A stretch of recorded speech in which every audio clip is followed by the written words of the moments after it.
You are listening to BnDnD, a show where we drink some beers and play some Dungeons and Dragons. I'm Marquise Hamilton, your Dungeon Master. I'm Sarah Rodenberg, and I will be playing as Korgan Quartz Smasher. I'm Robin Jose, and I'll be playing as Beetle Bramble Patch. I'm Jared Lindenau, and I'll be playing as Mugen Genkai. All right, so last time you guys had cleared out the cave of the kobolds that were worshipping this blue dragon that had previously been killed and brought into town, which started off your quest. You found a fuck ton of gold and other things, including an axe, a spell book that turned out to be somewhat of it turned out to be a mimic, though it seems to work as a spell book.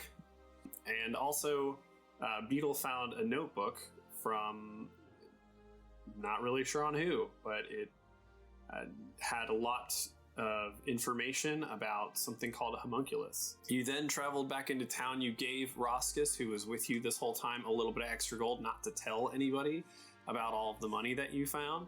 You quickly went to the carpenter, whose name was Gotan, and had him fashion for you, or I guess he already had some. You purchased a coffin in hopes that would deter anybody from trying to look inside and see all of the gold. You then went and met Belzana, the florist, to get some flowers for your, in quotation marks, dead friend, who you kept referring to as the very handsome kobold that Korgan used as a weapon against the other kobolds. Dear friend. Yes. He was very helpful. Spear friend. You messed that up. Yes. Beetle also purchased some, or actually, she didn't charge you, because it was for your dead friend. You also got some void roots.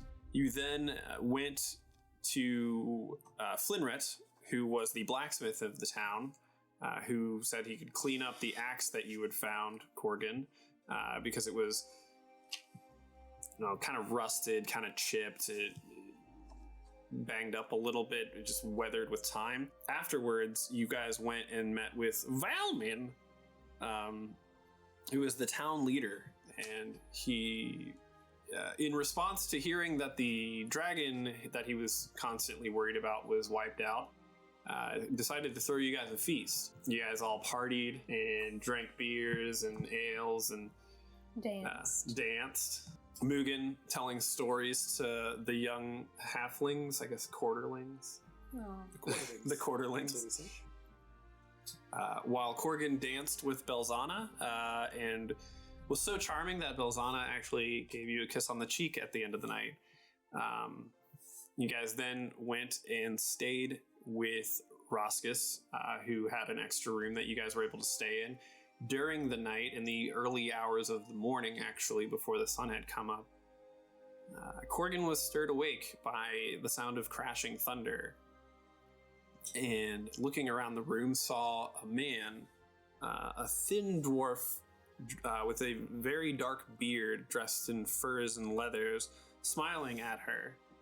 This man explained he noticed that you're a mountain dwarf and that you seem to have traveled far from home, which was quite unusual for mountain dwarves.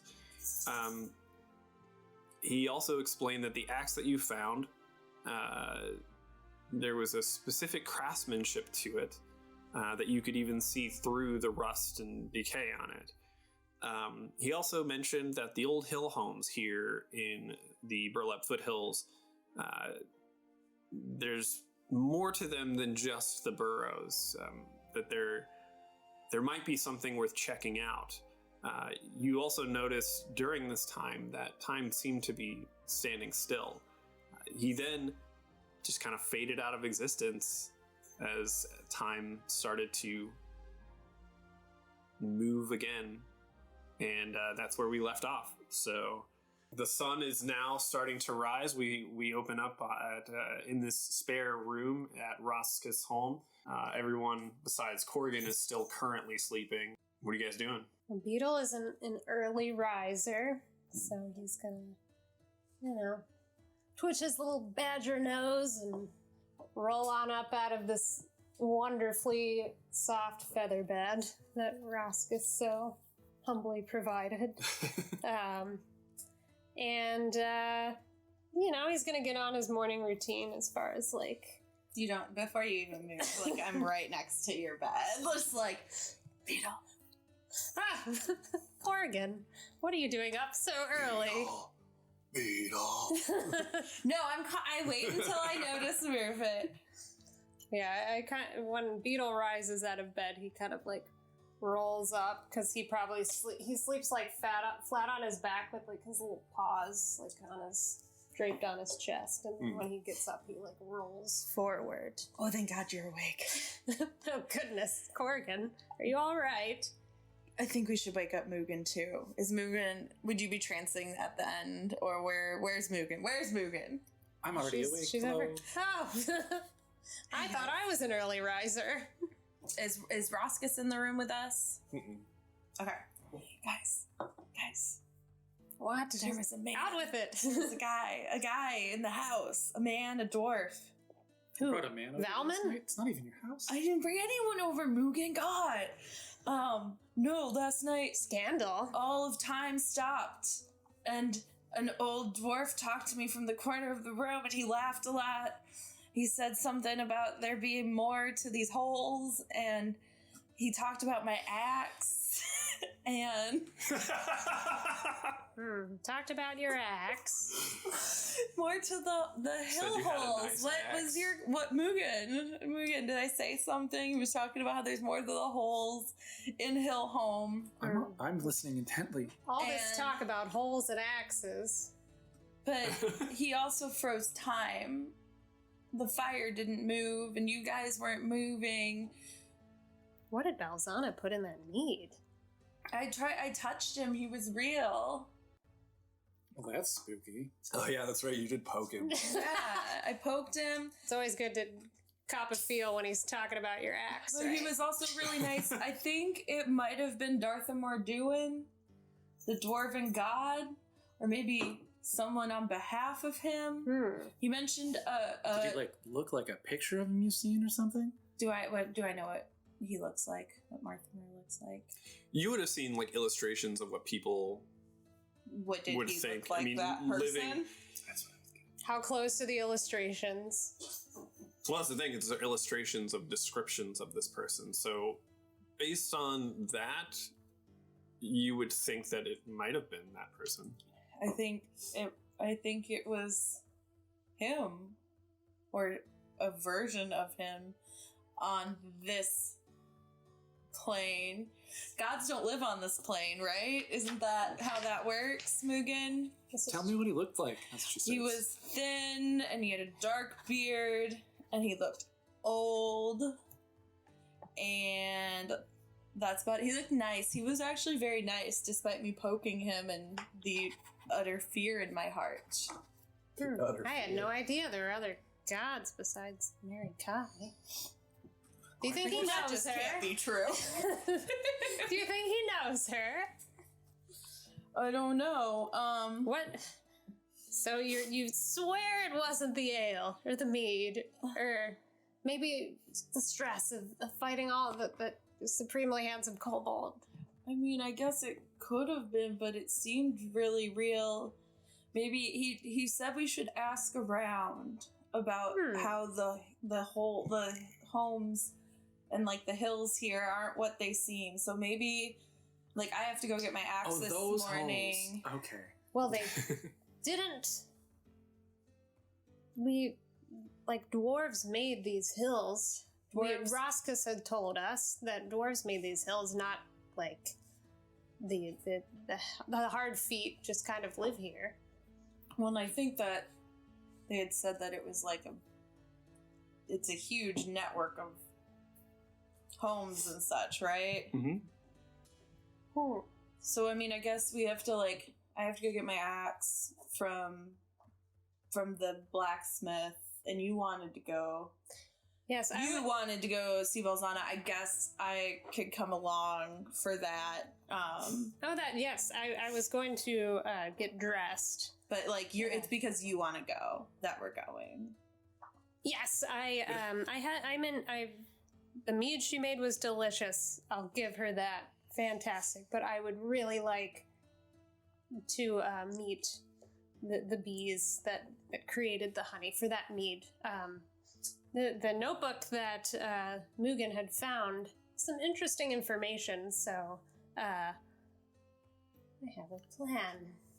Korgan found it. I just handed it to you. Oh, well, both of you graciously provided me some great knowledge, but we should fetch your axe, and I don't hope know the what axe is okay. He knew about the axe. He also knew that I was far away from home. So he's oddly stalking you? convenient. I don't know. How do gods keep in touch with people? Like, I've read a little bit about Marthamer recently. There's not a lot of it in the Dwarven district because everyone is a devout follower of Dumathoin. I mean, I don't know necessarily that I believe in gods so much as probably just like really powerful magic beings, but you know, it's neither here nor there. I had a dream about... There was a man. He was standing in this room. I had a dream about Mary Kai once. True. It was a really nice dream about Mary Kai that I had once, saying that I should join her guild and make potions and salves for her, and here I am. So perhaps this vision will also lead us down a path. I just don't know who else we could ask in town. I wish she had been more direct, like it sounds like your god was, because I'm confused as to what. Also, like, if he wanted to talk to me, why did he have to come in the middle of the night? That is quite creepy. But, I mean, I feel like Roscus knew some stuff about the hills, so maybe we should ask her first. We are in her house, so, let's have a bite of some breakfast and ask her. Kimber boy, come here. Come here. Can you open up to color spray? Sorry, messing with my spellbook. Right. Oh. Is it hungry? The spellbook eyes pop open and its little teeth show. The pages turn into teeth and it's like color spray. Can you find color spray? And it splits open and the pages kind of go back and forth on their own and then it opens up to color spray. Okay, great. You're able to find it. I don't know if that's what I actually wanted, but let's work this out. And she continues messing with. You see as you tell it to go to different pages, like the tongue comes out and just like and like flips the pages. Oh, that's disgusting. You're so adorable. And I thought Burrower was a slobbery creature. It just seemed dry. It's weird. It is magic, so who knows? Maybe all of the pages are laminated. It's like children's book page where it's made out of cardboard. Yeah. Yes. So you guys think we'll be talking to a lot of people today? Yeah, I think we have to ask some questions and get some stuff before heading back. Well, who in town do we think would know? I mean, we've already... Well, first, I want to talk to Roscus. Ah, yes. Let's see if she's up and maybe she's got breakfast going. You guys just kind of lead the way. I'm going to work on preparing my spells. It takes a little bit of time. So as you guys go and check the other room, door creaks open, and Roscus is actually up. You see her like stirring a bunch of eggs and like preparing a bunch of different foods and such. And she turns around hearing the door opening and goes, "Oh, you're up. Decided we should probably have a good breakfast after a night of partying like that. So I've prepared a meal for all of you. And you guys might not be super used to it, but she's a halfling, so she's just like made like a 7-course breakfast meal. Beetle's mouth is watering. Yeah. And you also see that like some other people from town, Valman specifically, and like the carpenter and Gotan and Flinrit have showed up. Them all being like pretty close family members. They've all shown up to Everyone's really to eat breakfast with you guys and start their day. So yeah, you there's a big long, basically just a big long table with benches, and you guys all sit down. Everything looks immaculate. It's like top tier. Is that a quiche? Food. I want that. There's a quiche for sure. Everything smells fresh and wonderful, Roscus. I don't think I could have had a better night's sleep on that feather bed. And now you're gonna feed me? Well, I mean, I'm usually the one that goes out and hunts all the food, and so. And you have to cook it? Well, we all do our part here. So she's just setting up the table, and she goes to sit down with you guys. And yeah, you guys are sitting at a table with like this huge meal. I agree, Korgan. Seems a little disproportionate. I'm concerned about the labor distribution amongst the genders of the hill homes. Guys, but... I like cooking though. Well, it looks like you're a We are fantastic whispering. cook. The beetle climbs his butt up onto a bench and starts to... I thought you were just gonna stop it. He climbs his butt.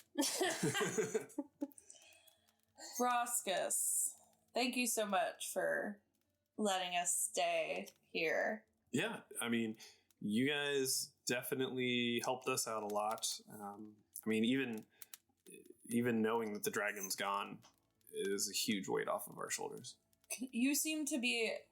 Who is most knowledgeable about the hill homes here and about this area? Right? Would your father know anything? Like, you seemed Nestor? like you knew some stuff. Nestor is her brother. Yeah. Well, Valman. Valman. Well, Valman's here. Yeah. Oh, that's what I meant. Yep. I know a little bit, but I really kind of... Dropping rude. We weren't talking You guys are all, you're all sitting at a table together. Eating breakfast. Yeah. We could just kind of putting food in their face. Yeah. Yeah. Looking for some tea. There's tea. Light Yeah. things. I could make some tea. Veggies on the table. Well, I mean, I think my brother over here, Flinrit, would probably know the most. He's kind of ventured into some of these old homes to see if there's any leftover ores or if there's like any openings to places to mine to make, to make nails and horseshoes and stuff. Cool. I turn to Flinrit. Flinrit. That's right. I've been down in many of these little homes and stuff. What'd you find? Anything weird? Anything weird? Well, a while back there was a home on the end, kind of at the edge of town a little ways. One of the walls in there seems to have crumbled and opened up into some sort of cave system, and started to go down in there. Found some nice iron deposits and stuff at the front, but started hearing some weird noises. So I wasn't one to pick a fight with nothing. So Not much of a spelunker, are you? not when I'm hearing weird noises. I mean, I'm okay with your basic ambiance of a cave and drippings and. I need to hear the weird noise, please. It was like scratching and like something was climbing around. I don't know if it was a big spider or something, but I wasn't up to fighting, so I just headed back with what I found, some ore and stuff like that, and my brother over here, Gotan, kind of boarded up the doorway to that home just in case we don't know what it was, but you guys are trying to go in there. Anything else weird or that didn't match? Like dwarves built this, I believe. Roscus told me, right? Yeah, I think the hill dwarves, like, long time ago, I mean, way before we settled here, had built all these homes, and they're pretty ancient. But and, you know, when they all moved out, we just kind of eventually took over, like, good homes. You know, why not? But I mean, I don't know if it was intentional. Like, it looked like the wall had crumbled, and I don't know how long. You know, if this was while the dwarves were still living there, or if somebody knocked down that wall on purpose to get back in there, or, like, you know, I didn't go. It seemed to go pretty far down though. So, but it wasn't. The cave system seemed pretty natural, though. I could say that it definitely seemed like somebody had walked on that enough to where the floor was pretty smooth. It wasn't like masoned out, but you know, it had smoothed. It wasn't just like craggy rock and anything. Gotan, would you possibly be able to open up that entrance for us? Yeah, well, sure. I can Use those big arms of yours? I suppose I could go with you guys and open it up. Or at least bring us to it if you're worried. I mean, hey, you guys seem like pretty capable explorers, so adventurers. If you guys want to check it out, maybe that'll be another relief that we find that maybe there wasn't really anything in there. Maybe my brother was just hearing stuff.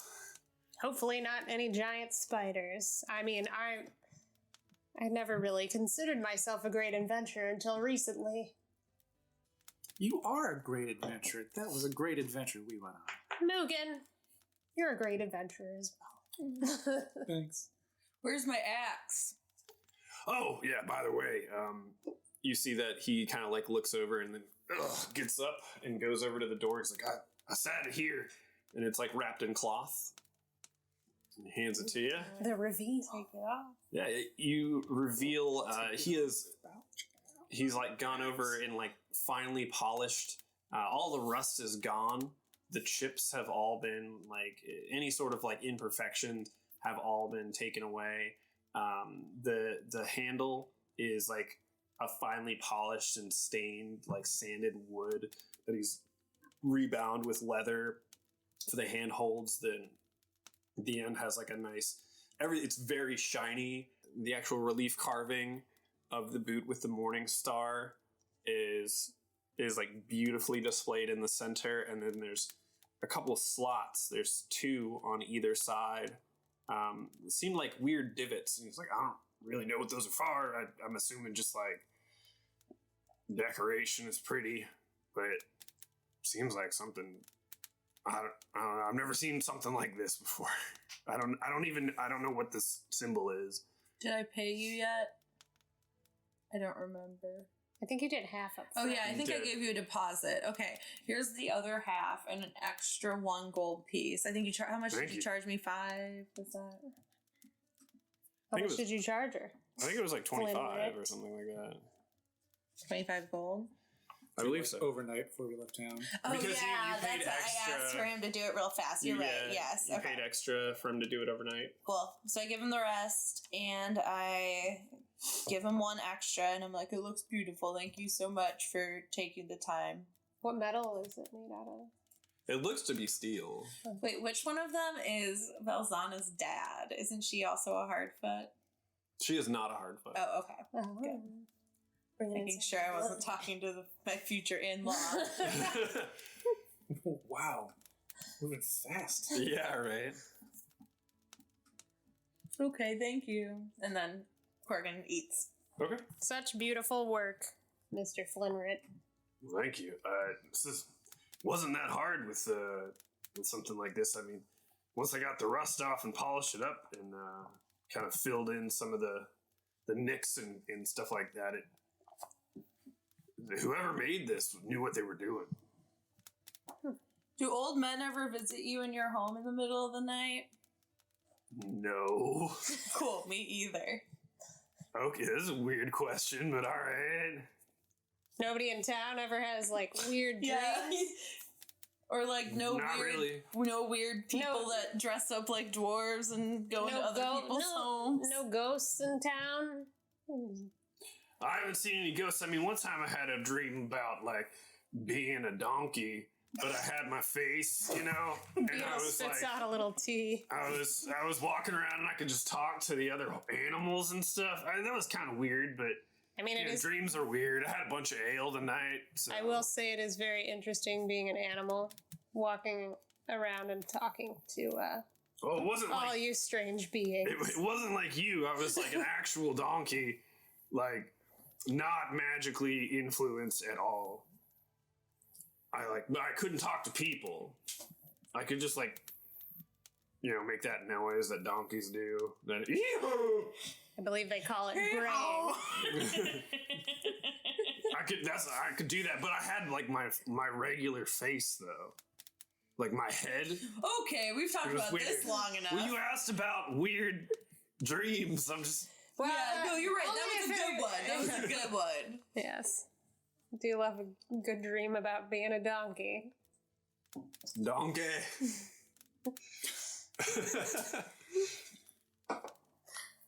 Wait, so you're magically influenced? I always thought you just evolved from a kind of badger into another person over thousands and thousands of years. I mean, your family lineage, Unfortunately, I don't know much about my family lineage, but I believe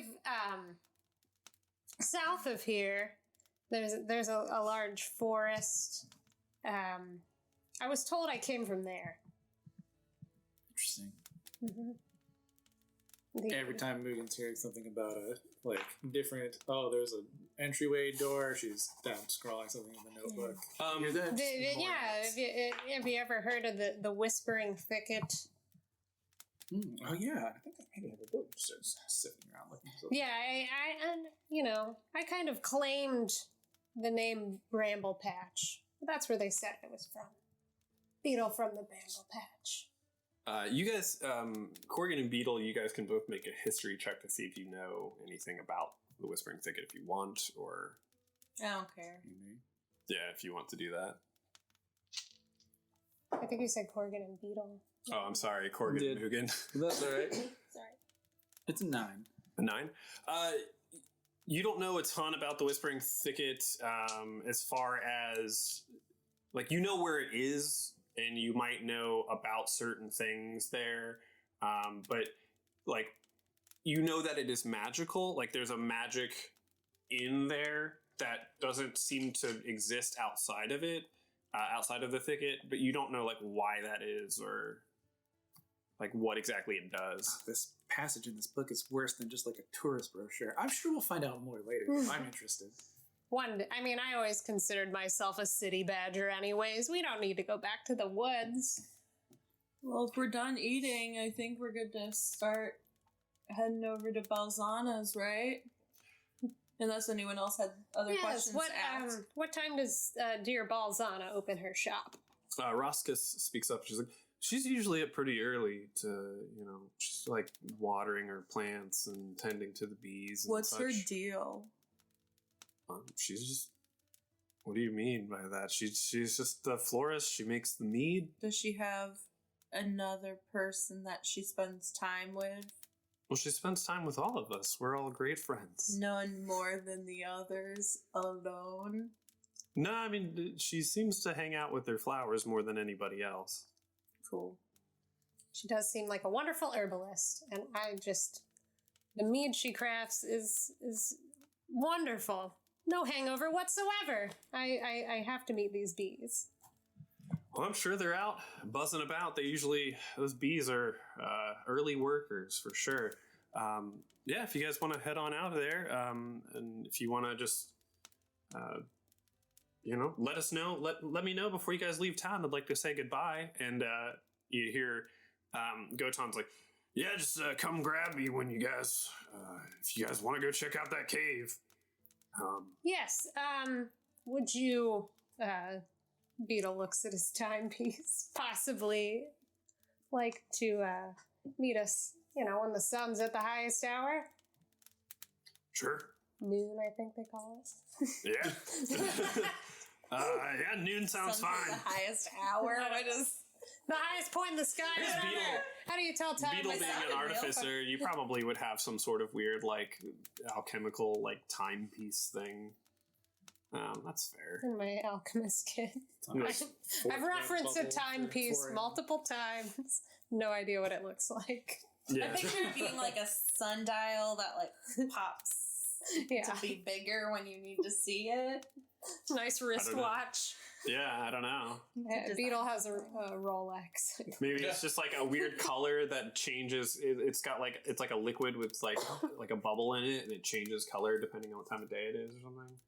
From alchemy, yeah. That would be cool. Yeah. Is there a reason that we can't say goodbye now? We have to come back and say goodbye later. Are you leaving right now? When you like leave town, Yeah. the households you were told to visit are here in town. Okay, so we're Yeah, coming they're back on to the see him and they're go, like on the edge. I of got town. it. Okay, Yeah. yes, I forgot. Yeah, I don't know if it will take us the entirety of the day to delve into this cave system, but I'd like to keep my dog and cart stabled here, if that's not a problem.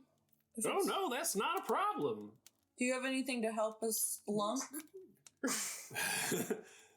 I mean,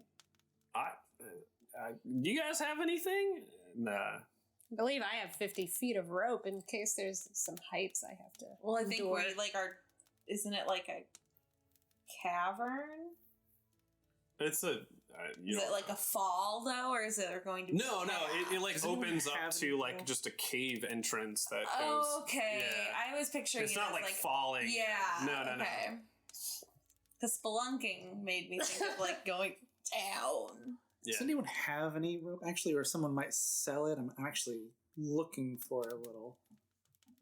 Moon, Beetle. I have 50 feet if you think we'll need more feet than 50. Yeah, I think we'll be fine. It's not a straight drop down. You also some like rope did come with the like camping set, the like all inclusive camping set that you bought from the Yes. General's General. Perfect. So I can't remember what he called that set, but it was like his own like I made this myself. Yeah. All right, that'll be actually, yeah. If we have some, or I could borrow yours, Beetle, that would be wonderful. Hey, boy, can you find rope trick in you? Rope trick in you? Yeah. Its tongue pops open or pops out. It's like slurps the pages past to Beetle's like, to "I'm rope trick. eating." Now I just need a little powdered corn. Powdered corn. Yep. Okay. Well, you guys are Well, going to maybe like Balzana will have you guys are that going to an herbalist. component. Well, so as you guys finish up, are you talking to anybody else here or doing anything else? All right. As you guys finish up, you notice that like you feel really good from this meal. It is weird how like it's like super revitalizing. You feel refreshed. You have a bunch of energy. You guys are yeah. You guys currently have the stat increase bonus of a hero's feast. Woo! So what this does is it cures all diseases and poison. You become immune to poison and frightened. You make all wisdom saving throws with advantage. And your hit point maximum also increases by 2d10. That's a lot to take in. Yeah, so essentially roll you can roll 2d10 to see how much extra hit points you get. This lasts for 24 hours. So for 24 hours you basically are like super versions of yourself. Is that a full day? Yeah. No, these days are 72 hours. Should I use We're in the metal? multi-yonder. I don't know if it's the same Why do amount. we even call them days? Is there noon? I that's why I asked. Yeah, there's a noon, it's fine. Should I use metal or acrylic? I don't know. I can't just make decisions. Metal. Acrylic. Done. Is that 9? 9 and 3. 9 and 3? I think so, 3. So we're immune to poison and You're Being immune to frightened. poison and you can't be frightened. Oh, that's nice. All wisdom saving throws are made with advantage, and your maximum hit points increase by 2d10. So roll 2d10. You guys open up the door to the fresh morning air as the sun is just recently come up. You can see that there's some people, some halflings walking around, kind of like leading sheep out to pasture, and Burrower is still standing guard. You can see him across the like town square, just sitting there like, but just chilling and watching out. What are you guys doing? Beetle looks across the way at Burrower in the eyes, and he like gives him a thumbs up with his paw. You see that Burrower's ears kind of come up a little bit and his eyes narrow, and then he goes, "Arr, arr, arr," How far away is he from us? like 40 yards. Okay, I run back inside and I get a couple pieces of bacon and I come back out and I throw him some bacon. He like licks you all over the face. And Before we leave, I want to ask Roscos real quick if she has any like powdered corn that she might be, use to make like, tortillas or something. Yeah, sure. You know how much those halflings Halflings love tortillas. This is on my tortillas. These are my tortillas. She scoops some into a little bag and hands it to you. Thank you very much. Yeah, sure. Maybe she makes cornbread. That could be true. That's Cornmeal. She could make tortillas. You don't know. Maybe Beetle just really wants some cornbread. Okay. Yeah, that's true. Yeah, she could make. Was both. that part of the hero's feast? I don't remember. Yeah, we can say cornbread was in the hero's feast. Okay. Beetle's just slamming on some cornbread. Thank you so much, Roscos. Yeah, no problem. Right. Beetle, let's go see Belzana because you need to see Belzana, but Yes, but also, like, do I look okay? I will. I promise I'll be quick about it. I just would like to possibly purchase some of that decadent honey that she used for the mead. And you look fantastic, by the way, baby. Beetle takes like his little badger claws and kind of fixes your hair. and actually, he reaches into a little side pouch and grabs it's like a little just a little like spritzer vial. And like puts a little on each side of your neck. It's like, if you get it on the pulse points, it, will help you emanate a nice smell. I know we've been adventuring. I need some myself. And Beetle kind of like put some oil on his fur. And All right. Very soft fur. Mugen catches on. Korgan, raise your arms. I do so. She goes, opens up the spell book. No target gestept, sir. And casts Prestidigitation to clean you. Ooh. Yeah, nice. I've literally never been this clean before.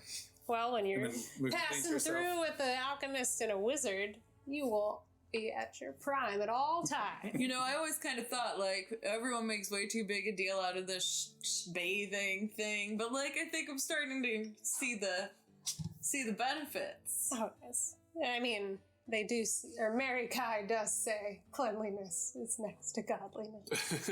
Or goddessliness. Yes. All right, let's go. All right, you guys head up the hill, passing Flinrit's, or no, not Flinrit, Gotan carpentry, and as you make your way up further, you see the little fenced-in area in front of the house that's filled with flowers, and there's little bees buzzing about, and Belzana seems to be out in her garden working on it. Beetle waves a paw and says, "Good morning, dear Balzana." Oh, good morning. It's nice to see all of you again. What do I owe the pleasure to you guys coming by? We are starting our day on to another adventure. But I was hoping I might be able to purchase some honey from you, from those bees that make that delicious mead. Oh, yeah. I've got. Give me a moment. She goes inside and comes back out with a jar of honey. I actually just harvested this yesterday, so it's quite fresh. Sweet, just like you. Oh, thank you so much. Roll a charisma. Yeah. I just want to see. Well, guess what? Does They're she both blush? plus 0. Does she blush or no? I'm gonna say do it with advantage because you already have a little bit of it. She did give you a kiss on the cheek, Yeah, okay. so Good. Does she blush That or was a not? 3. 15. all right. She does blush, yes, and she kind of looks at you, looks at Korgan, kind of like bats her eyelashes a little bit, and seems pleased with your flattery. Beetle looks at Korgan. Beetle looks at Balzana. We better be going then. We got big adventuring to do.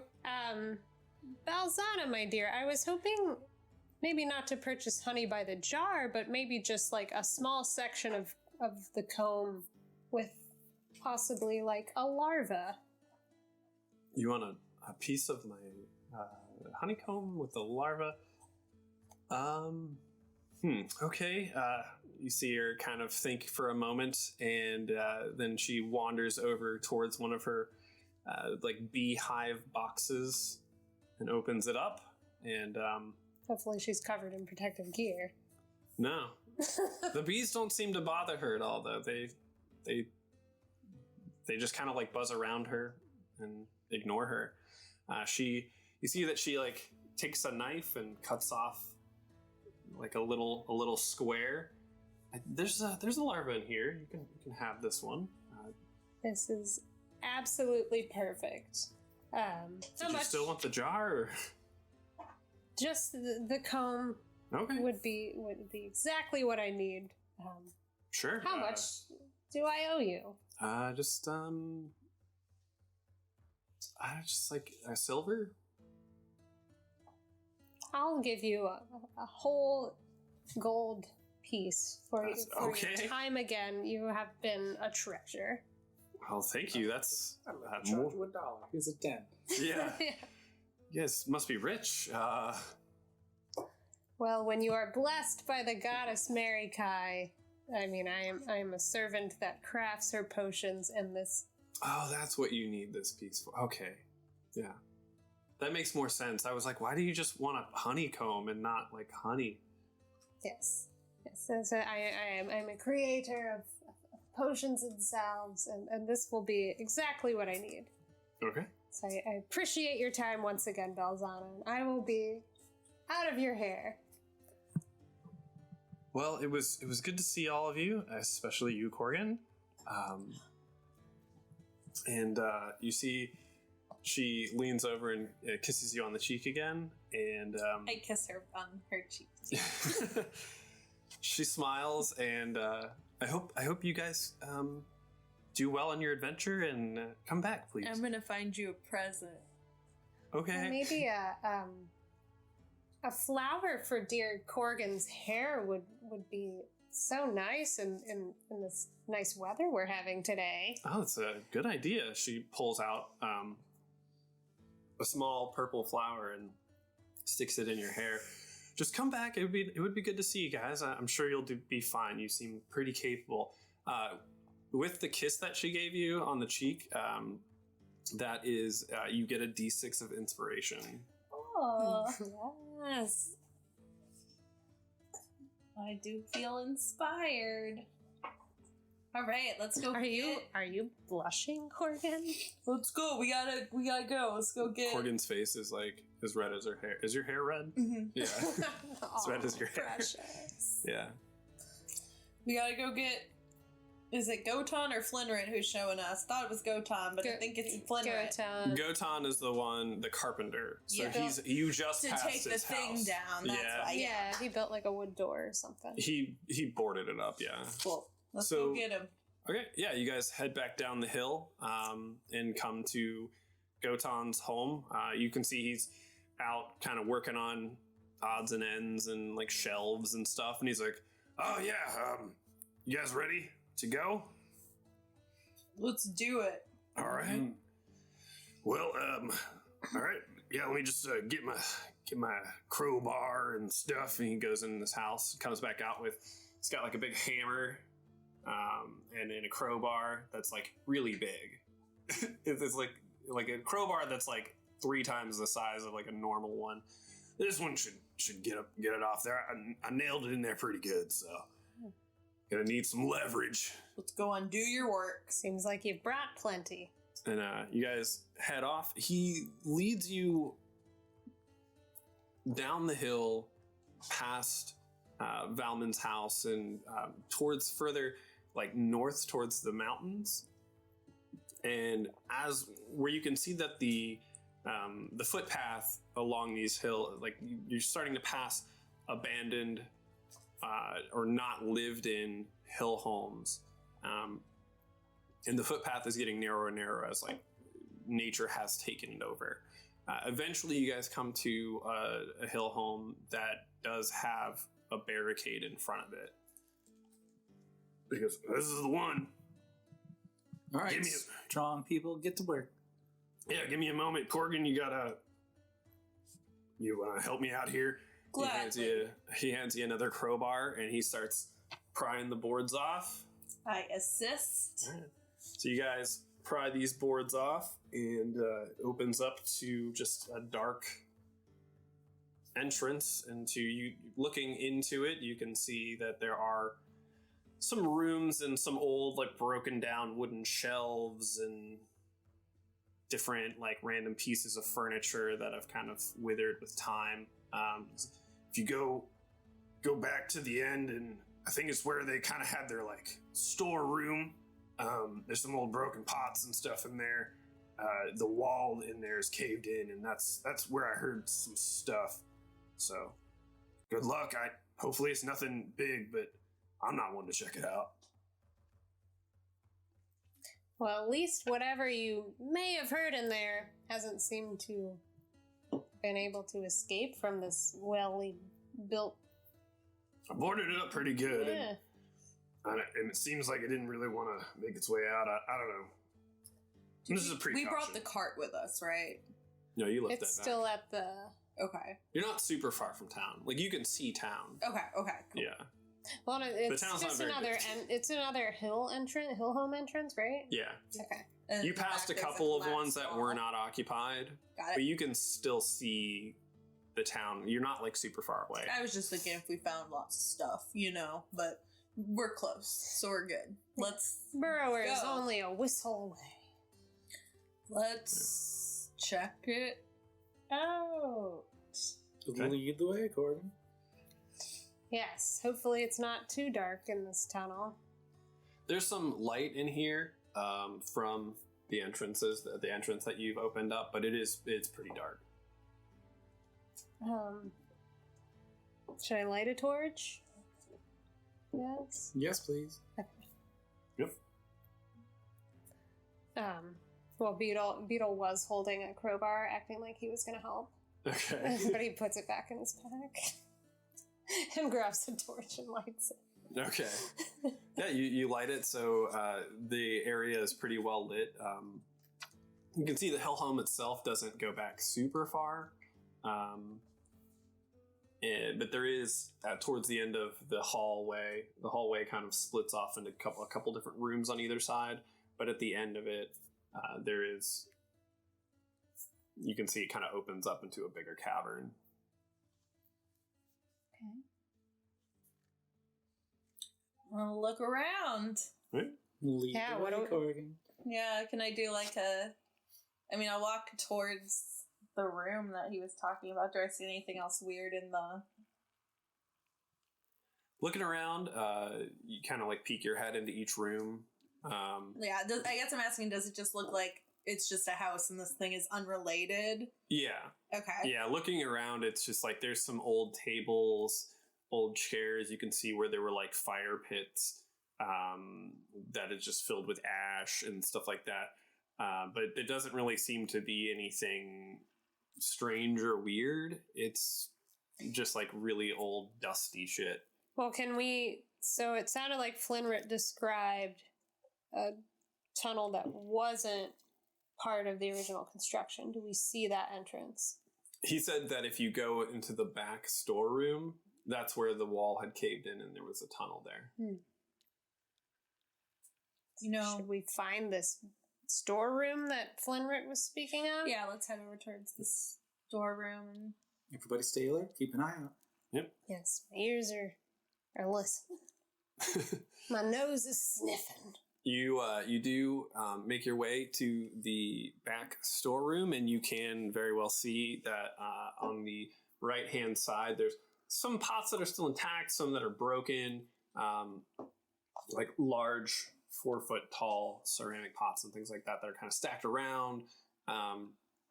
But behind those, there is a wall that's fallen in and opening up to what seems to be some sort of tunnel. Appears to be our cave entrance. These pots are so tall. Picture we get to the cave entrance, and you would see it from like the other side. You see Korgan pop up, and then you see Beetle pop up, and then Mugen pops up, and we're all just looking around. Oh yeah, like around the corner. Yeah, exactly. Like Mugen pops up from the top.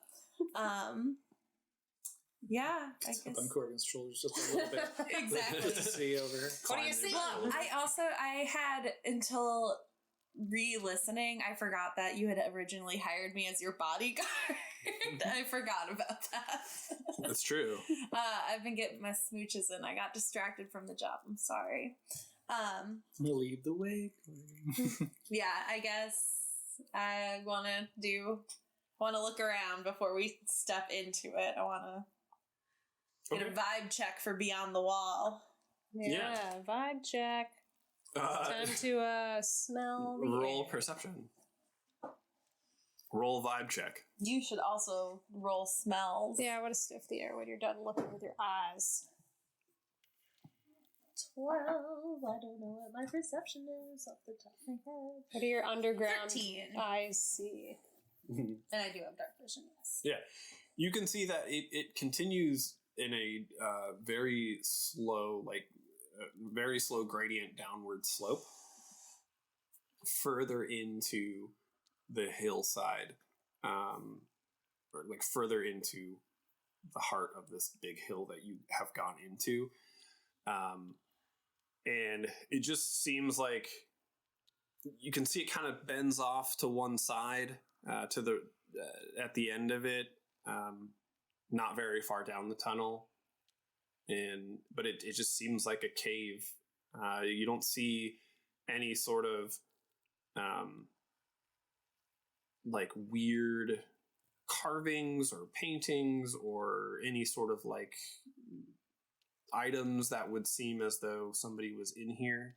Guys, I don't see any carvings or paintings or items that would say someone was in here. What about stalactites? There are some stalactites. What about stalagmites? I don't know. Well, I guess, I mean, I feel like Korgan you'd probably... super know. Well, I was just going to say, You would definitely know. I had 6th period stalagmites and then 7th period stalactites. Wait, which one's which? It's like tight. Tight Ceiling. hangs to the ceiling, Tight. yeah. From the top. Tight. Okay. Yeah. They hang on Mighty tight from to below. the Yeah, that's ceiling. how I Yeah. remembered it. Yeah. I remember there was like a stupid thing where you had to like remember. But it's like you have to know that thing. The stalagmite is like mighty. Like a mountain. Mighty from underneath. So Beetle wants to do a sniff. Go ahead and do a sniff. Beetle's gonna lift that sniffer and huff in the cave air. All right, roll. I have advantage on Yeah. smells. I know. Poor. Better. We have 14 on the sniff. You smell just like kind of dank cave air. It's kind of moist. You smell dank nugs. Dank nugs. Somebody's just like lighting up a fat blunt back there. No, it's just kind of dark and dank and smells like mossy cave. Okay. Looks like a cave. And it smells like a cave. Would you like to perceive anything, Mugen? I'm just holding Bender, and we are looking and smelling, and yep. It's a cave. We agree. Alrighty. Korgan steps in. It smells dank in here. Thunder, a quiet ally. So as you guys go down into the cave, like I said, it's kind of very low gradient slope downward. You get to the part where it kind of winds off to one side. You come around the corner and it winds again back kind of towards where you were going. You come around that corner and you see tons of glowing mushrooms that are coming out of the walls. Kind of like those mushrooms that grow on the side of trees that are like real big and flat. Ooh. That are coming out of the walls and glowing like a soft blue light. All over the tunnel?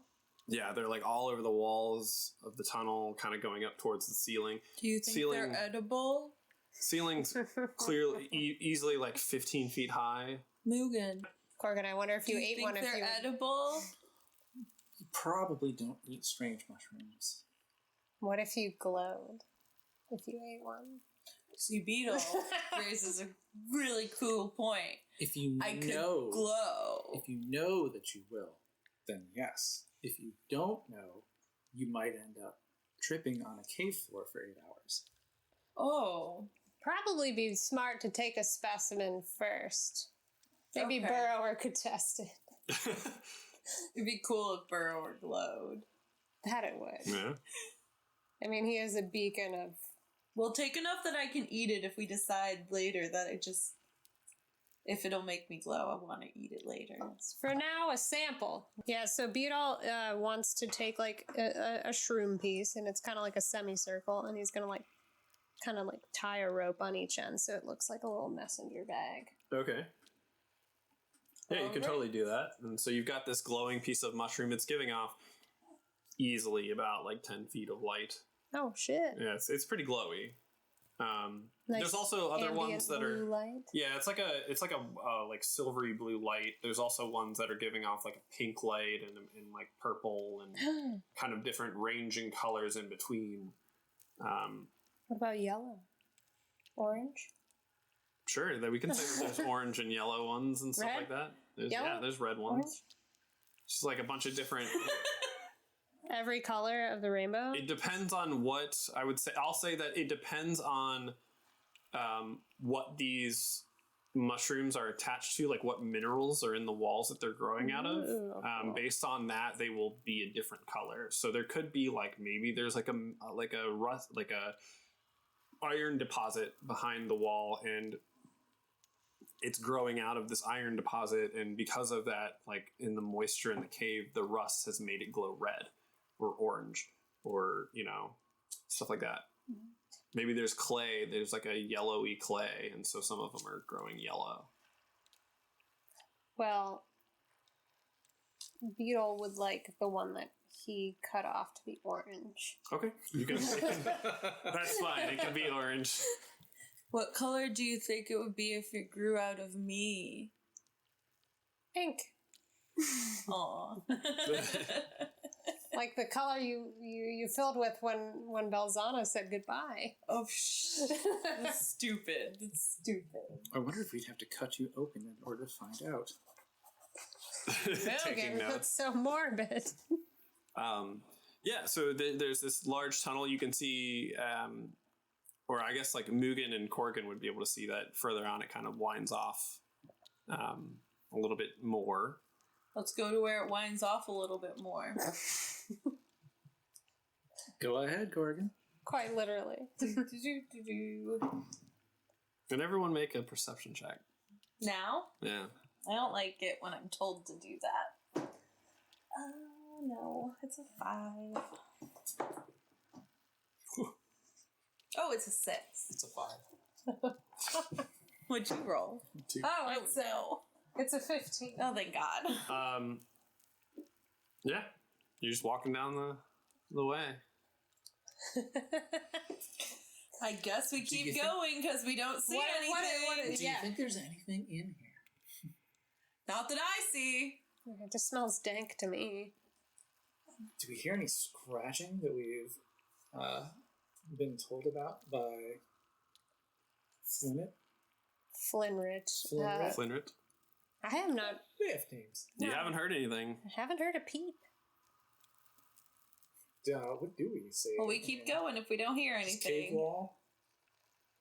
Just more cave. Stone. As you guys come to the end of this kind of hallway and it winds around, you come around another corner and you see that it opens up into a large cavern. And in this large cavern, you actually do see large towers stretching way up into the darkness with archways and bridges connecting them.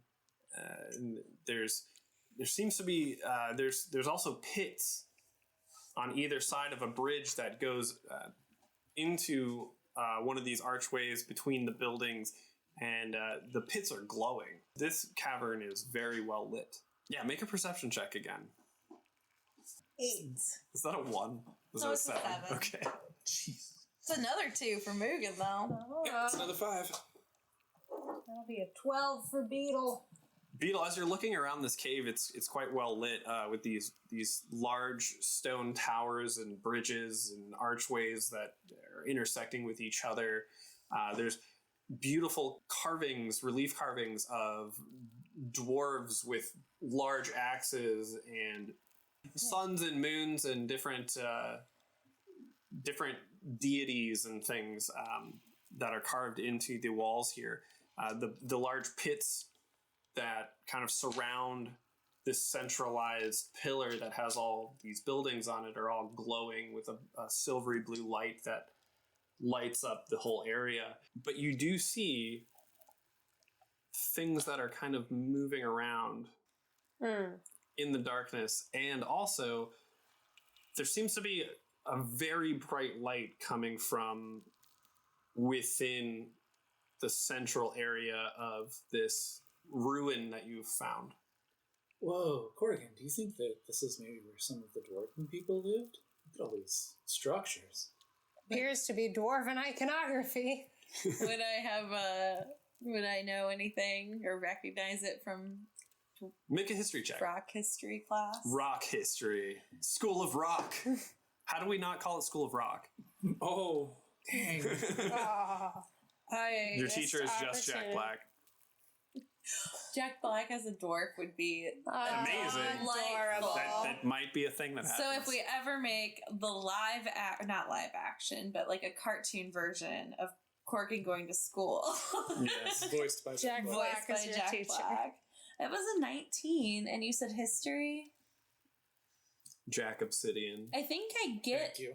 I think I get stuff, too. I think because I'm a... Jack Onyx. Yes, that would be good too. Might be under like features and traits. Yeah.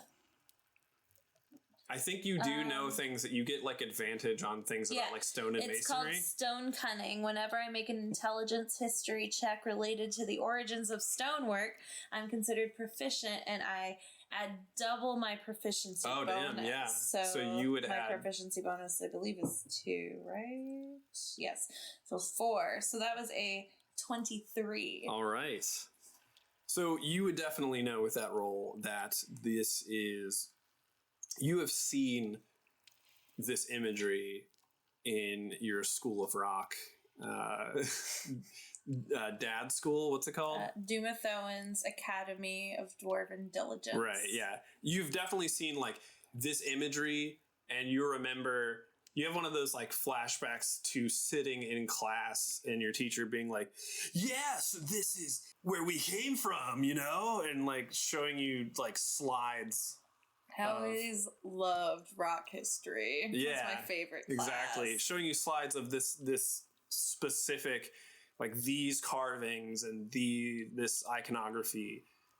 This is definitely where like the mountain dwarves and like the hill dwarves... Like a dwarven slide? Before, like way before, you know, you guys are what you are now, kind of like split off into your own separate things. This is very, very old. You know, this is very old.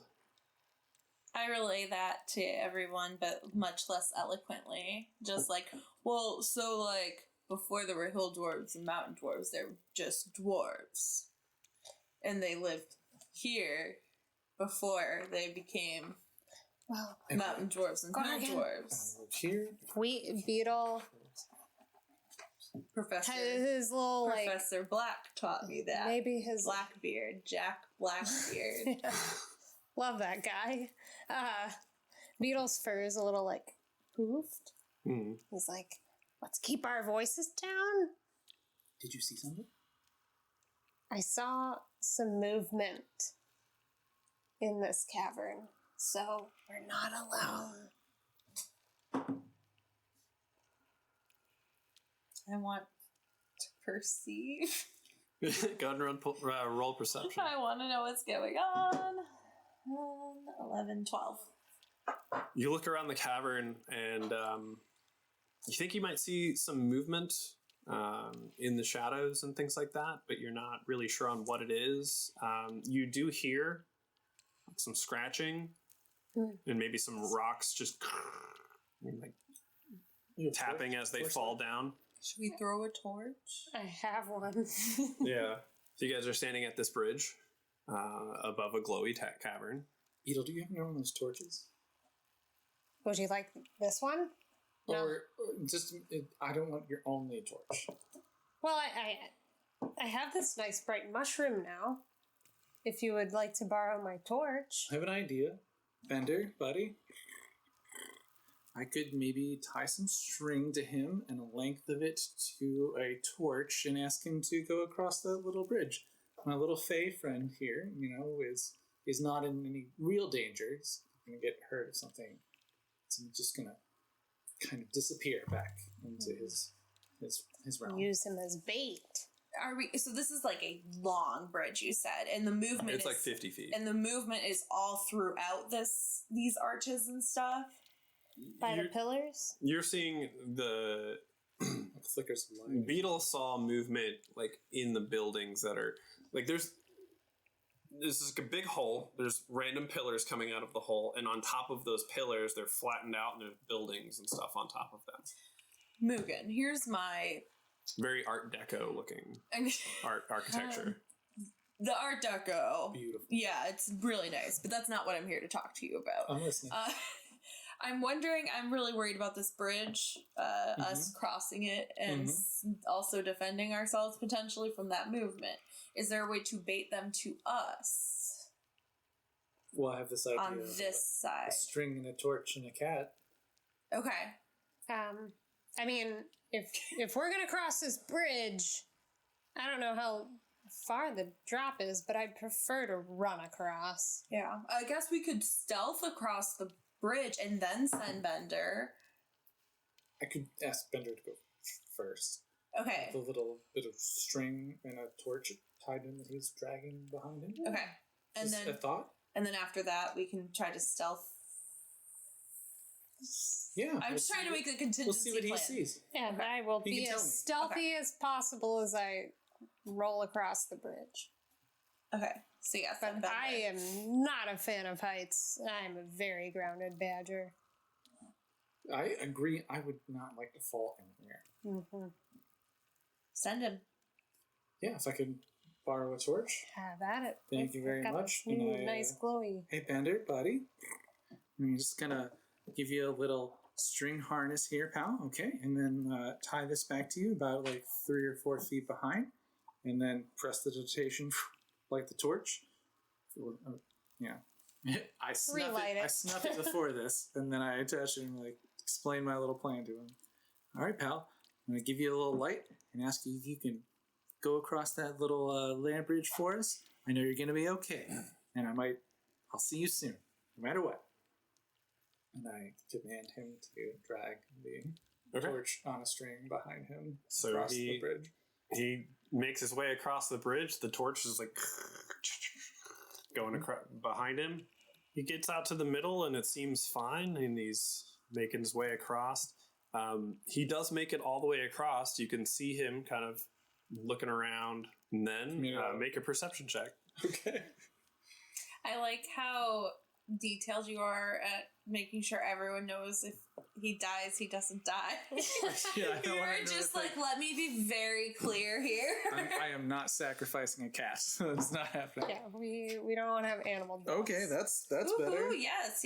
Are you just 18 plus 5. Something scaly kind of dart out of the shadows, and doing 3 damage. You see that Bender kind of and then fades out of existence. In a flutter of like paper pages as he disappears and goes back to the Fae. You guys can all now clearly see that this thing is standing there looking confused as paper is kind of swirling around it. It has dark brown skin and has weird scales that kind of overlap on its shoulders, the big ones that come down Does to it have smaller skin or ones. scales or both? It's kind of hard to tell. There's spikes on its elbows and on its head, and there's long claws at its feet and its hands, and there's a long jagged tail. What the fuck are you describing? It looks at you guys, and then it kind of slowly backs out of the torchlight into the darkness. Do we just sprint across the bridge? What do we do? At the monster? So there's a monster over there. Thank you, Bender. I kind of speak up into the nothingness, thinking to myself, I'll tell him later. There's something out there. Do we go slow and stealthy or in like a wrecking ball? I think if the thing saw us, then it likely has a good idea that we're here. But there's got to be so much, lost dwarven knowledge in this town, this underground city. We've come so far, and think of the reward we received on our last journey. I might be terrified, but I'm not backing down. I mean, that was never a suggestion. I was just asking how we go. Oh, okay. Oh shit! I would. Okay. I have the ability to cast Mage Hand at will, and as we approach, I could use that to grab it, but I have to be within 30 feet. Grab what? The torch, and it seemed to back away from the light. So as we go across the bridge, I could pick up the torch and wave it around, real threatening light. Yeah, if light keeps it away, I would feel safer since now my torch is over there if we have additional light. So Beetle's gonna rummage through his bag real quick and grab one of those nice blue scales from the dragon, and he's going to use his alchemist tools to tinker it so that the scale emits light. How much light does that give off? It sheds bright light in a 5-foot radius and dim light for an additional 5 feet. Okay, so about 20 feet, but 5 feet bright light all around you. Mm-hmm. 5 foot all around you, so Blue and it's a sparks. 10-foot diameter. Dragon scale, so it'd probably be pretty blue light that it would emanate, right? Like 15. So my question is, do you want tiptoe Korgan or do you want sprint Korgan? As long as I don't look over the edge. Unless we can think of some way to draw it over here and then perhaps attack it. I think maybe our best bet is to get across the bridge and then ready ourselves for But in battle. what manner Ambush. do I go across the bridge, I guess is what. Are we trying to like... Quickly. Okay, alright. Let's go. be quick about it, because I don't want to look down. We go. Great. Dna Agam. And I cast Mage Hand, readying it to move 30 feet in front of me and pick up the torch. Okay, so as you make your way across the bridge and look and come around, to your right is this vast archway that opens up to a town square, and in the center is a fountain. This fountain is run down from what you can see from where you're at, maybe about 80 feet away from the center here. You can see that there's not water currently running in it, but atop the fountain is some sort of very bright something that is emanating light, like a radiant, bright white light. And it's lighting all of the faces of all of the buildings. You can see some of the buildings are just very nice, like Art Deco, kind of like layered entrances. And there's one on the opposite side of the entrance of you that looks like a big dwarven head with its mouth open, and that's where the doorway is. And the huge, tall doorways that are like 20 feet high. Some of the doors are closed. Some of them are kind of like pushed open. Do I recognize the dwarf head? You don't recognize who the dwarf is, but you definitely recognize this type of architecture from your classes. As each minute passes and the mage hand disappears, I recast it to Keep holding the torch. Pick the torch back up. Should we get towards that light if they're avoiding light, or is that light bad light? I don't know if anything seems... The light seems bad in of itself, but we know that there are creatures here. But if the creatures... Shall we approach this fountain at the center? Well, I was thinking, yeah, because if it's emitting a bright light, if we get closer to it and these creatures avoid light... This light has to be something. I think we need to... Let's go investigate. Yeah, let's head towards this fountain, and hopefully the light that it's emanating will keep these creatures away from us. But that's what I was... Yeah. Like anti-moths. Okay. Are you guys moving towards it? We're like the moths to the flame. Yeah, we are. Yes. As you guys move in towards the light, you do hear like kind of skittering and moving about, but it's always at the edge of the light. Maybe just at the edge, you might see a foot of a clawed creature, or you might hear something, but like hello? It doesn't seem to be coming past the edge of the light for you. As you come ever closer, you can see that floating above the top of this fountain is a small stone that shimmers like a piece of a broken mirror. And all around the fountain are weird runes that are carved in to the stone very deliberately, not something that these creatures clearly did, but it was something that was put there by the original artisan who built this fountain. Haven't we heard something about it? Does it look like it fits in the holes in my axe? You actually feel your axe seems to be slightly vibrating. My axe likes that. Also, what does that mean? Your mimic spellbook I is don't know like when I let you touch my axe. its eyes popped open and it's looking at this thing.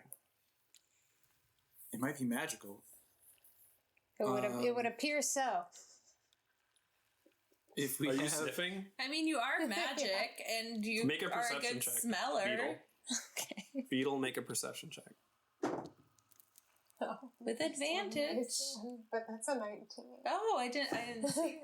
That's a 1. Oh, thank Okay. gosh. So that'd be the first roll. a 21. There's definitely Which a weird. one will you choose? There's definitely a weird stench around. It's always bad smells. But it's always never good. it's not Dank, where you are. moist. You can tell that as you've moved further into this light, the stench is like less and less, and the further away that you get from the light, it seems more and more. So it's an air purifier. Yes, that's all it's good for. I mean, to be fair, the invention of air purifiers in this time would be wild. Yeah, right. Oh my! Beetle's asthma. You also would smell be something cured. else, though. Just roll a d20 and I want to see if you can identify it. Or I guess I'm trying to think of what this would be. Roll like survival. 11. Smells like a cow? Methane. All right. Korgan. It smells like a cow in here. Help me. I float the mage hand torch over to you, Korgan. I'm like, I think maybe these things seem that they're going to stay away from the light. If we could spend 10 minutes, I could potentially cast Identify and see if I can figure out maybe what this glowing shard piece is. It's no guarantee, but if we could if you feel safe, and Beetle, keep your light up around perhaps the other side, and let me Can I get into a ritual. But before you do that, can I do one thing? Yeah, I just absolutely. want to hold the axe like up towards it. Okay. I keep my mage hand holding the torch. And Opposite wherever. See if it vibrates more. Make a or... strength saving throw. Oh, I definitely have to have something for that, right? 14. You're able to barely hang. This thing is pulling you forward, and your axe is like vibrating, and you're able to barely hang on as the shard glows and pulses, and then into the axe, and then the axe is filled with light. Your axe is now glowing with my axe gets to glow, but I don't get to glow. it's glowing with like this crazy iridescent light, and you're holding on to it. It's like it's still kind of shaking as all around the fountain these runes explode with light, and there is a bright Mugen, flash. You might have to cast Identify a little bit later. There's a bright flash which blinds you all for a moment, and all you can hear is just screeching and skittering as it gets further and further away from you, and your eyesight kind of refocuses. You can see that all around you within a 10-foot radius, like a disc, is a huge celestial looking map of all of the Malta yonder, and parts of it that you don't recognize at all. This map is slowly rotating, and there's like mountains and valleys and clouds and things like that are like moving through your body as it just kind of disappears into you and then comes out the other side. It's slowly moving, and you can also see that, like, if you look closely, like waves are lapping against the shores, and rivers and waterfalls are flowing, and it seems almost in real time. Your axe still, as you're holding it, is just shaking, and these runes are glowing, but they start to flicker. As they start to flicker, Mugen, your spellbook flings open and just vacuums in all of this light.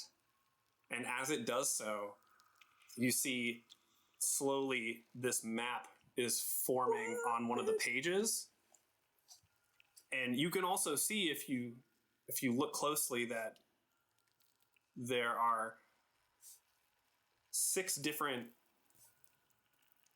points of light on this page that are all pulsing at the same time in different parts of the world. As the last bit of light is sucked up from this map, the book snaps closed, and then you hear, "What is going on?"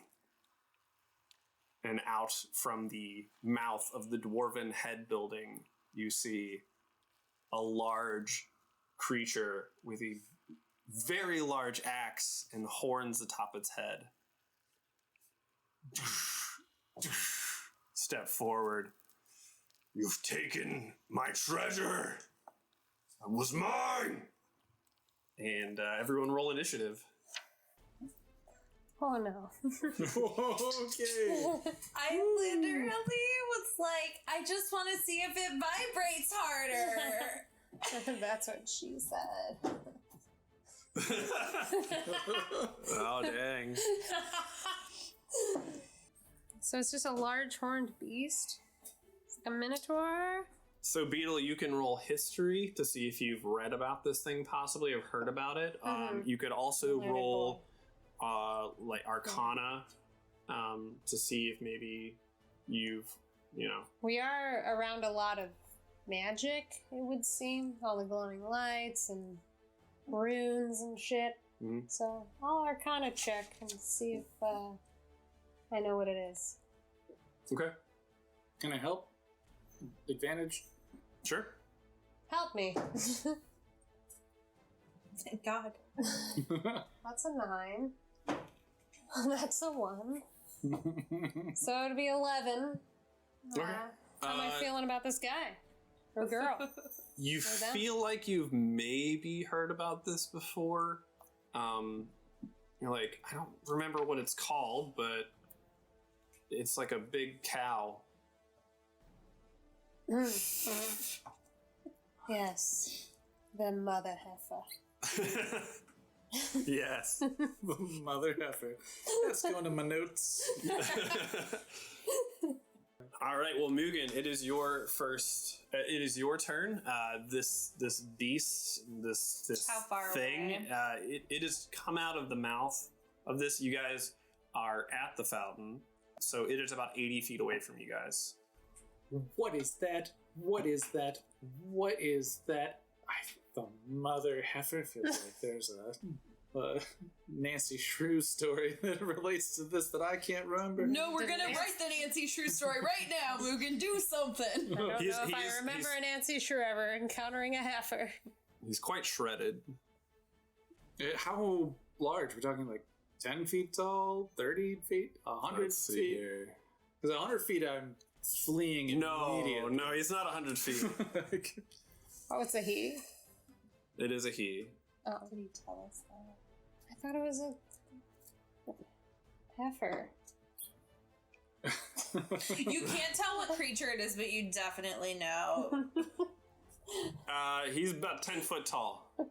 Oh, okay. It's not 2 of us. horrifically terrifying, but terrifying. If I stood on you, There's a very big axe. All right, is there an area between us and it?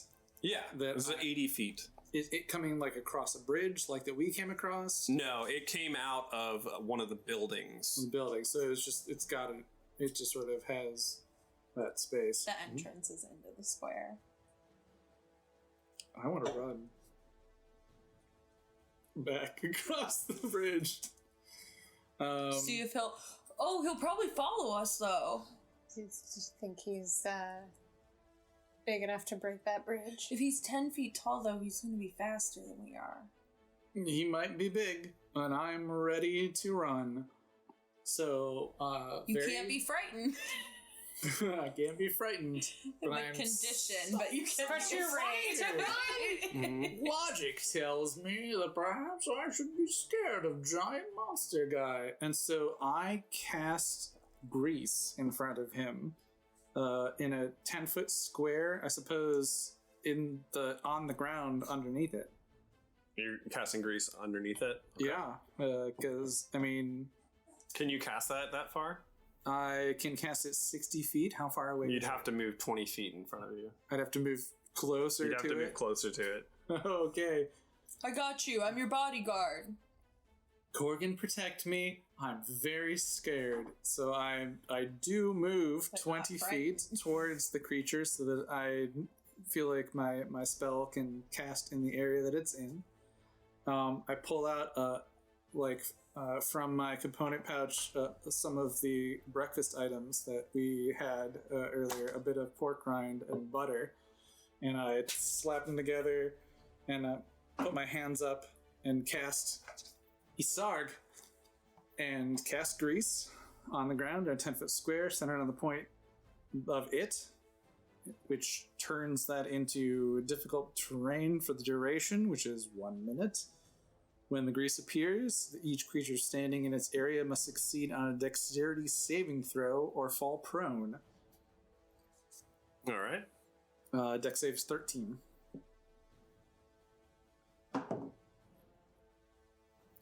He slip slides around. Oh, what the? But he's able to stay up. It speaks. I don't have a lot of butter, you guys. And then I retreat 10 feet back. Okay. And should we run? We should run, right? Beetle, it's your turn. You're 80 feet away from this creature. It is standing on a puddle of grease.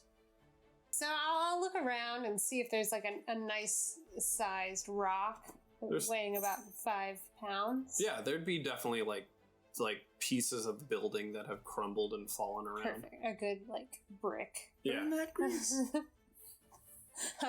Burn that grease. So Beetle finds a nice brick to his right and takes out a little his like alchemy kit with a little kabuki brush and brushes some fluffernuit powder onto the brick, and it kind of like elevates up and launches at the beast. All right. And it will be catapulted. Does it have to do a save? It flies in a straight line up to 90 feet.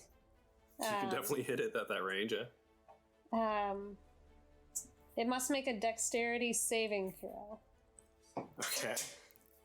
I'm gonna say it's gonna do it at disadvantage because it's standing on top of a bunch of grease. Some butter will do that to you. It is able to save falling over, but it does get directly hit in the chest with this With a brick? big ass brick. Hey, well, in doing so, 21 bludgeoning damage Okay. with a brick. Is that possible? Yeah. The power of fluffernuit. This thing somehow is able to stay up, but it definitely.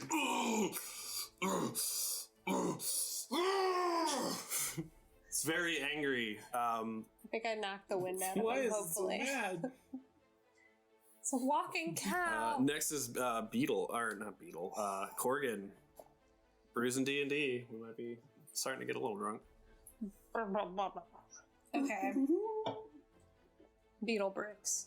Well, I go into a rage, Okay. obviously. But I do yell, "Your axe might be big, but mine's a lot freaking brighter!" And I throw a javelin at them. Okay. Yeah. Oh, yeah!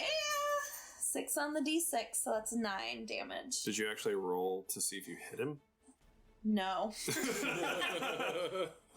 Yeah, roll to see Straight if you to the hit. damage. I got so excited. That sucks. If you hit him, we can say you use the No, the that's D6. okay. No, we can. It's fine.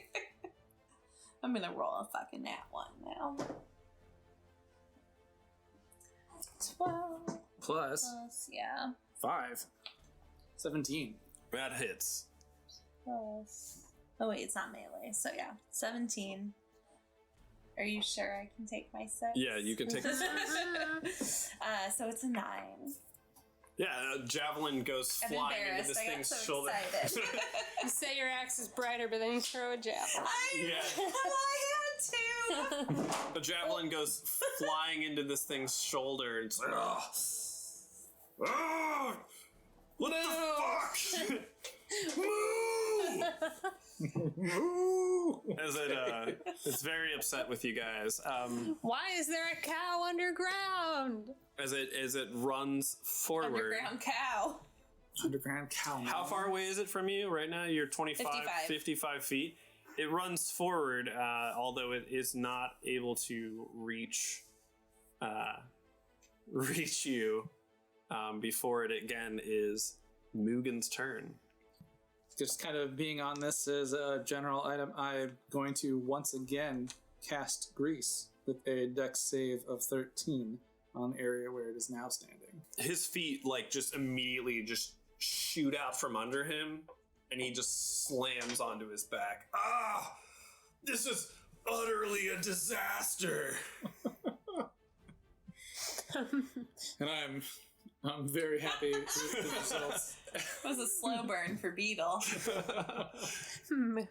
And Mugen stands her ground where she Utter is. disaster. Maybe steps 5 feet forward. Alright, so he has fallen down. It is Beetle's turn. Beetle just tossed a brick. So he's going to also reach a paw into the rubble, grab a couple of, little rocks, transfigure them to be magical Okay. as a cantrip, and I'm going to toss one of these pebbles All Right at his little cow snoot. Go ahead and make an attack with disadvantage because he is prone. So it's harder to hit him since Sure. he's laying down. That's a 20. No! Yes. 20 again. 20 again. 5. It does. 5 plus. It seems like it's about to hit him, but the air just catches the pebble. The pebble is shaped in a weird way to where it just veers off right before, and it kind of dinks off of his horn. Moo. And you just hear him go, you got beef? You got some beef with me? Yeah, we're about to have beef tips for dinner!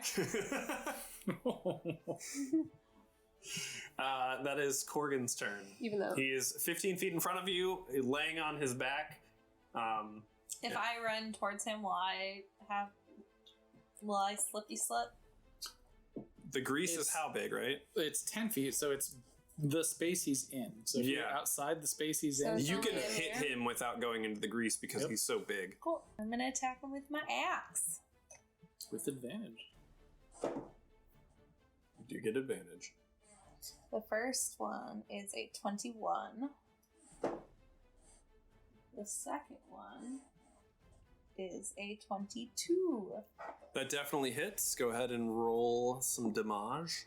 2 plus 2 plus 4. So 8. And then roll a d4.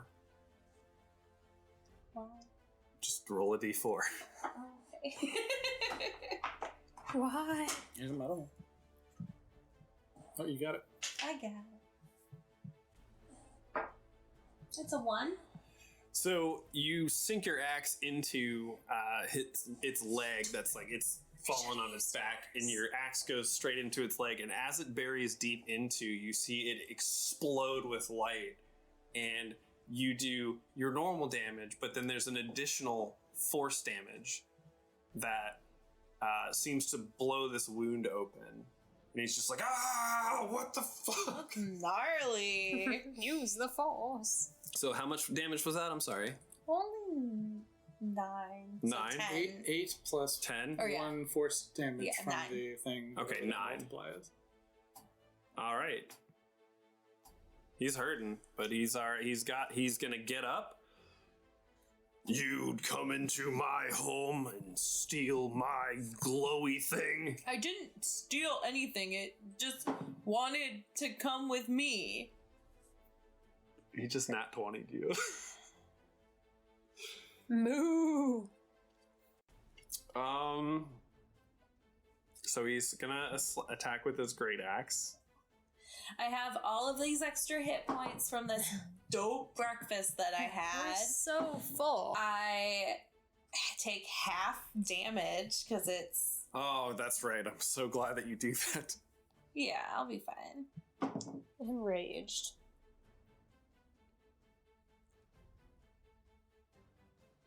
He does 32 damage to you, but that is halved. So like piercing, slashing, bludgeoning. It is slashing damage. Woo! Axe. Mother heifer. Okay, 32. Yeah. He's very angry. It's a 16. So that's... Actually, so I mean, I had 11 temp hit points, so really it's only 5 of my HP. So Nice. Yeah. I just have to fuck him up next turn. And then it goes back to Mugen. If the creature ends its turn in the grease, it must also succeed on a dexterity saving And throw it or has fall not prone. moved. It just got mad and tried to attack Korgan immediately, and it immediately fucking... As it follows through with this swing and hits you super hard, it just immediately slips and its feet shoot out from under it and falls again on its back. Yeah. My hooves. He keeps trying not to look like a slapstick comedian, but he's failing miserably. He keeps saying like serious things, and he's like, "Whoa!" Death to your ancestors. Yes. My hooves. My hooves! It's so slippery. My hooves! Why is it so goddamn slippy? Stop moving my hooves. Stop moving around! Mugen. So Mugen, it is your turn, yeah? All right, Mugen. That sounded more like spooky. Mugen. And cast a firebolt to attack the grease, I guess, and to ignite it on fire. Okay. I don't know what its AC is at this range or whatever, but this +5. 16. Yeah, you just shoot a firebolt at its feet, and the grease just goes up. He's just like, I'm gonna be well done after this. So at the beginning of his turn, he will take a d6 of fire damage. I'll hold my position there. Yeah, he's also laying on his back in this fire. Beetle, it is your turn. Okay. It's currently a Steaks a get barbecue roasted. going on in front of you. Yeah. Does it smell good? Beetle did not think this There's is a lot of hair on where his day was going to be taking him. It smells like burnt hair Yeah. And cow flesh. and burnt cow, and it's really just ruining Beetle's excellent sniffer.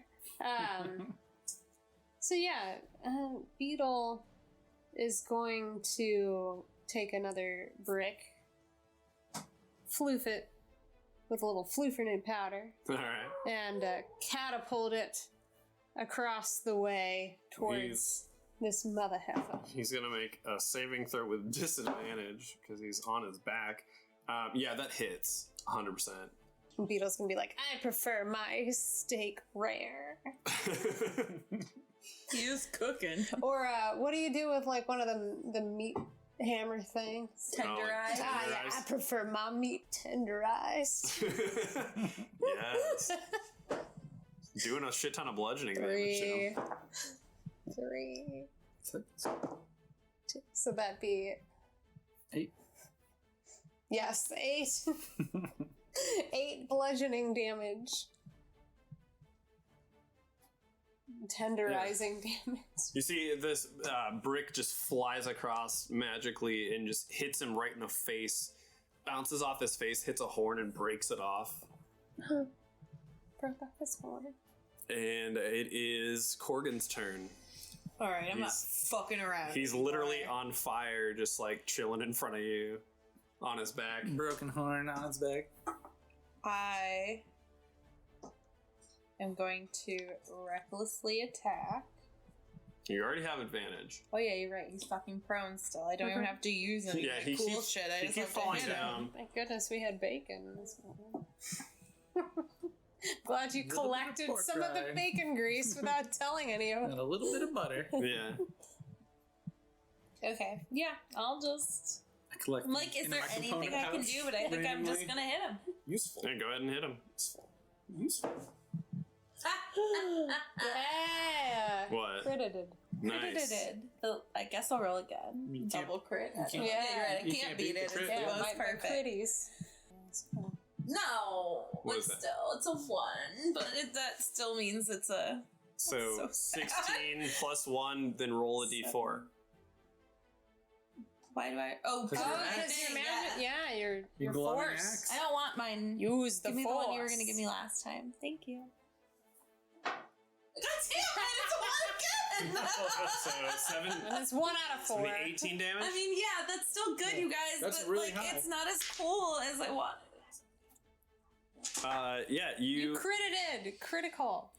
I mean, I guess the critical. automatic slam your 16 automatic. points is Hit him with pretty the cool. you slam your axe down into him again, and there's another explosion of light and force as it just bursts the wound straight open again. And he's just like, I'm on fire! Ah! Everything is greasy. I'm slippy and on fire and getting hit with a big axe. I wanted to be the one hitting with a big axe. It is his turn again. He's going to use half of his movement to get up, and he's going to... Burn, motherfucker, burn. He's going to take burn damage, yeah. He takes 4 additional damage of fire damage. Wait, I can't use it for that. Never mind. And then he is going to try to move backwards out of the fire. So you do get an attack of opportunity, Korgan. because Okay. you're standing in front of him. Come on, Gordon. What can I add inspiration to just for? You my can own add it thing? to attack rolls. So if you roll low, you Okay. can add a d6 to So it. I could add it to this if I wanted to, right? Okay. So like ability checks, basically. That's what I thought. I wasn't sure if that included attack rolls. I don't think I'm gonna need it though, because that is a 19. All right, so you definitely hit him as he's trying to move away from you. That's just regular, like I'm using my axe damage, right? Yeah. And roll a d4 with it.